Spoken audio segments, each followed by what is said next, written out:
નમસ્તે વિદ્યાર્થી મિત્રો, ઓમ ટ્યુશન ક્લાસીસમાં આપણું હાર્દિક સ્વાગત છે. મિત્રો, પ્રેપોઝિશન એટલે કે નામયોગી અવ્યયો. અને નામયોગી અવ્યયમાં આપણે 3 પ્રેપોઝિશન લીધા છે અને મોટા ભાગે ખાસ કરીને વપરાતા પ્રેપોઝિશન છે. અને પ્રેપોઝિશનનું કયા છે તો જો એક ઇન છે, ઓન છે અને એટ છે.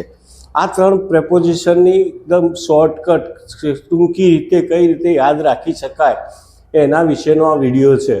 તો ઇન જ્યારે આપણે વાપરવું હોય તો મોટાભાગે ઇન ક્યારે વપરાય તો મોર્નિંગ, ઇવનિંગ, મંથ, યર્સ અને સિઝન. બરાબર.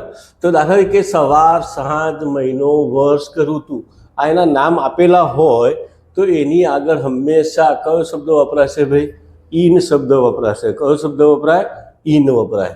બીજું ઓન છે. શું છે ભાઈ? ઓન એટલે ઉપર. તો એના એ ક્યારે વપરાય? તો એ શું છે કે કોઈ ડેટ આપેલી હોય, કોઈ ડે આપેલો હોય, એટલે કે મીન્સ કે તારીખ અથવા દિવસ જ્યારે આપેલો હોય તો આપણે એના પરથી ખબર પડી જાય કે ભાઈ તારીખ આવી, દિવસ આવ્યો તો ઓન જ આવે. ઓકે. તો અને બીજું કે ભાઈ એટ શબ્દ ક્યારે વપરાય? તો એટ ક્યારે વપરાય તો મેં અહીંયા લખ્યું છે કે લોકેશન એટલે મીન્સ કે કોઈ સ્થળ આપેલું હોય, કોઈ ટાઈમ એટલે કે સમય આપેલો હોય, કે પછી કોઈ રાત્રે એટલે કે નાઇટનો સમય આપેલો હોય તો એની આગળ હંમેશા આપણે કયો શબ્દ વપરાય? એટ શબ્દ જ વપરાય છે. તો મિત્રો જોઈએ કે ભાઈ ખાલી જગ્યામાં આપણને કેવી રીતે પૂરી શકાય. એ વખતે આપણે યાદ કરવાનું શું રહેશે? આટલી વસ્તુ આપણે યાદ કરવાની રહેતી હોય છે. બરાબર. અહીંયા 8 o'clock આપ્યું છે. 8 o'clock એટલે ભાઈ શું બતાવે છે? સમય બતાવે છે. શું બતાવે છે? સમય. અને સમય એટલે જુઓ તમે, સમય છે તો શું છે? એટ. તો અહીંયા આપણે શું મૂકી દઈશું? એટ મૂકી દઈશું. બરાબર.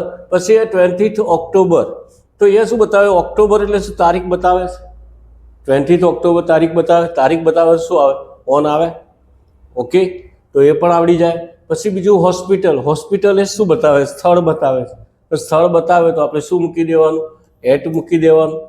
પછી 2026 એ શું બતાવે છે? તો ભાઈ એક સાલ બતાવે છે. શું બતાવે છે? સાલ. બરાબર. અને વર્ષ બતાવે. વર્ષ એટલે એ આપણે શું મૂકી દઈશું? ઇન.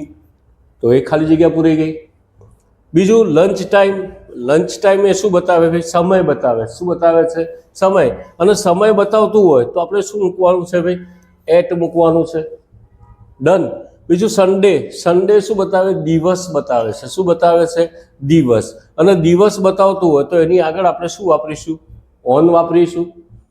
પછી ઇવનિંગ છે, મોર્નિંગ છે, આવું બતાવતું હોય ભાઈ સવાર છે, સાંજ છે તો એની આગળ આપણે કયો શબ્દ વાપરીશું? ઇન વાપરીશું. પછી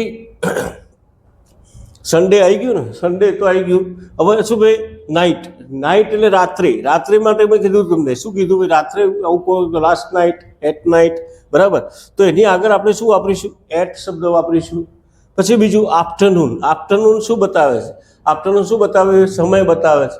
તો અહીંયા મેં કીધું કે મોર્નિંગ હોય, ઇવનિંગ હોય, પછી આફ્ટરનૂન હોય તો એની આગળ શું આવશે? ઇન. ખાલી એક રાત્રે માટે નાઇટ આવે તો જ એટ વાપરવાનું, બાકી વાપરવાનું છે નહીં. મિત્રો આગળ જોઈએ કે ભાઈ જાન્યુઆરી શું છે? મહિનો છે. અને મહિનો હોય તો આપણે શું વાપરી જવાનું? ઇન વપરાય. પછી હોટ ડે શું કહેવાય? દિવસ છે તો એની આગળ આપણે શું વાપરીશું? ઓન વાપરીશું. પછી વિન્ટર એ શું છે ભાઈ? સિઝન છે. સિઝન એટલે ઋતુ કહેવાય. શું કહેવાય? ઋતુ.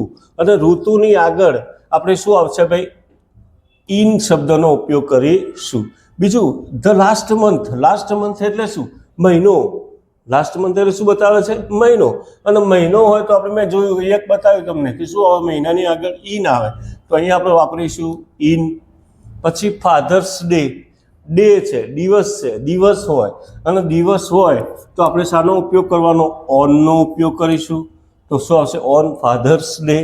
પછી ગાંધીનગર શું બતાવે છે? પ્લેસ બતાવે છે, સ્થળ. અને સ્થળ સમય હોય તો આપણે શાનો ઉપયોગ કરવાનો? એટ. તો અહીંયા મૂકીશું આપણે એટ. પછી માર્ચ શું બતાવે છે? મહિનો બતાવે છે. મહિનો હોય તો આપણે શાનો ઉપયોગ કરવાનો? ઇનનો ઉપયોગ કરવાનો. અને મોન્સૂન શું બતાવે છે? ઋતુ બતાવે. શું બતાવે? ઋતુ. અને ઋતુ એટલે સિઝન. અને સિઝનની આગળ શું આવશે? ઇન આવશે મિત્રો. તો જો મિત્રો તમને આ વિડીયો પસંદ આવ્યો હોય તો એને લાઈક કરજો, શેર કરજો અને સબસ્ક્રાઈબ કરવાનું ભૂલતા નહીં. Thank you very much.